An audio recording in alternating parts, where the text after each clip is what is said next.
पुढची बातमी अमरावतीत नाही। आज अमरावतीमध्ये मुख्यमंत्री होते, त्यांचा दौरा होता, विविध कामांचं त्यांनी लोकार्पण केलं, उद्घाटन केलं आणि या प्रसंगी बोलताना मुख्यमंत्र्यांचं एक विधान हे चांगलंच चर्चेतही आलं। सभागृहात चांगलाच हशा पिकला आणि राजकीय चर्चांनाही उधाण आलंय। काय म्हणाले मुख्यमंत्री आपण पाहूया।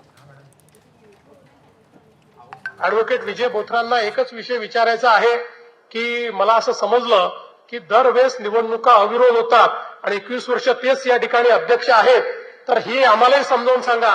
आम्हाला दर 5 वर्षांनी निवडणुकांना सामोरं जावं लागतं, त्यामुळे असं काही गणित असेल तुमच्याकडे की 21 वर्ष तुम्हालाच कसं राहता येतं तसं, तर 21 वर्ष राहून इतकं गुणवत्तापूर्ण काम करणं हे अत्यंत महत्वाचं आहे।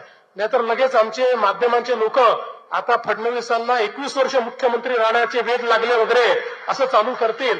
मला ते वेध लागलेले नाहीत, पण मला यांच्याकडनं हे शिकायचं आहे की सगळ्यांना सोबत घेऊन अशा प्रकारे चांगल्या पद्धतीनं बँक कशी चालवता येते